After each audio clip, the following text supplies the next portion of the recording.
Hey, what's up guys? This is William, and in today's video I want to talk about 10 things you should do as an ESL teacher or even as a teacher in general. Last semester I experienced a lot of these things, and I think these are things that will be extremely helpful to you. To give you some background, my dad was a teacher for a really long time, many years. My mom has been teaching for over 40 years. My brother was a teacher, so teaching is something that I have been exposed to for a really long time. So let's take it from the top. Number one, you need to learn to rest your mind and take a break. Last semester, I taught a lot of lessons. Actually, my classes begin at 8 a.m. and sometimes they end at 7 p.m. The earliest that I have closed from school is at 5:30 p.m. in the evening. And within this whole period, the only break I have is usually 1 hour and 30 minutes. I teach constantly from morning to evening, and this can be really tiring. So, on the weekends, taking a break is something that is really or extremely important and useful to me. Even during the week, I remember as much as possible to sleep early and rest my mind and my body because this is very important. If you're going to wake up the next day with a lot of energy and go to work and not be exhausted to teach, if you don't want to burn out, you need to learn to always take a break. Now I understand that sometimes that's extremely difficult, especially because during the day or during the week, work is constantly going on, and sometimes away from work, you need to research and prepare for the work ahead. But also, it is very important you need to learn to take a break and rest your mind. Number two, the second thing is you need to learn to ask for advice and opinion from other people.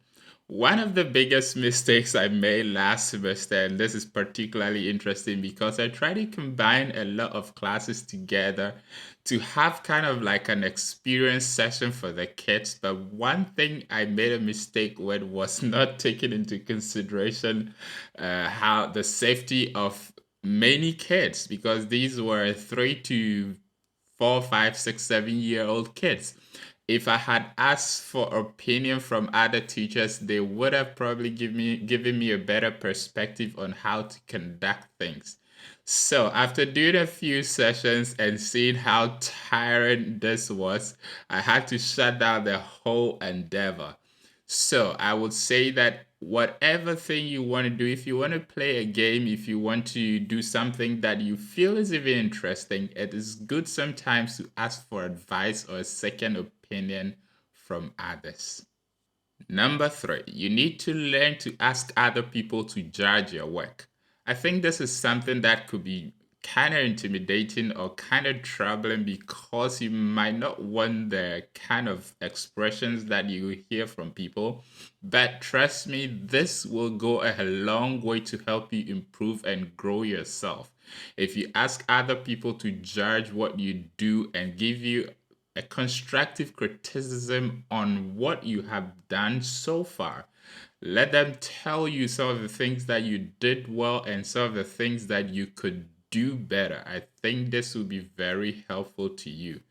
Don't become conceited and think that everything that you do so far is perfect. I think everyone can use a little bit of improvement. Number four. One of the things that is very important in teaching is having a lot of ideas in mind. And that could be helpful if you prepare multiple lessons for a single topic. I know this can be stressful, especially when you have a lot of work on your hand. I teach 10 lessons at least each and every day. So the idea that I have to prepare multiple lessons for each topic can be really exhausting. But I have learned that even in doing this, it helps a lot with your creativity and it can even spill off into other lessons. So, one of the things that I would advise is that sometimes This might not be often, but sometimes when you have the time, you have to try and prepare multiple lessons for a single topic. Number five, and this might be unconventional, but you need to learn to listen to your students. I remember a couple of days I was on Reddit and I was listening to a couple of conversations. I was reading a couple of conversations, and one of the things that I came across was how to handle kids, how to handle discipline in a classroom. And I think sometimes, even in relation to other things, even in relation to the experience you have with your students, your kids, sometimes you need to learn to listen to your students. One of the things that I learned to do sometimes was just go into the classroom. The kids love to talk, so I just listen to them.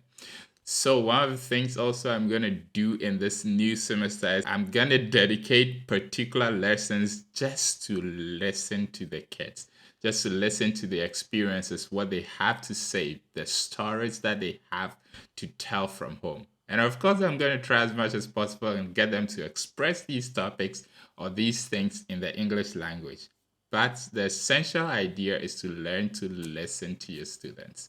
Listen to the complaints they have, listen to the experiences they have. This will have a very good impact on you as a teacher. Point number six, be more diplomatic and not political. So, what I mean by that is at work, you should be more concerned about resolving issues when they come up instead of trying to blame who is someone or thinking about who is good, who is bad, who is right, who is wrong. People who are political minded tend to throw others under the bus when issues come up, tend to report other teachers, sometimes to gain favor for themselves. But I think, in my experience, this is something that is not necessarily good because it doesn't really help everyone. It doesn't help in general the overall outcome of the organization. If things are going to be better, if you're going to improve yourself, I think it's better that you become more diplomatic and more concerned about how to resolve solutions in general in the best interest of everyone. Number seven, you need to learn to think ahead and not leave things to chance, especially in the area of problems. In teaching, you sometimes need to anticipate the possible problems you could have in class and not leave things to chance. It goes a really long way to affect how you teach and how things pan out when issues come up in class. I remember in last semester there was one problem that I had with one of the children. And if you know kids, they can really get on your nerves. This particular child actually was a big problem, not only to me, but also to her class teacher. And the class teacher didn't have a way out, and I didn't have a way out either. I never tried to come up with a solution beforehand, so when issues came up, it was kind of messy. I would say that it's always good to anticipate problems and plan for them before they come up. Number eight, you need to learn from other teachers. You need to learn from other people, whether it's on YouTube, whether it's your colleagues at work, whatever source it is, you have to learn from other people.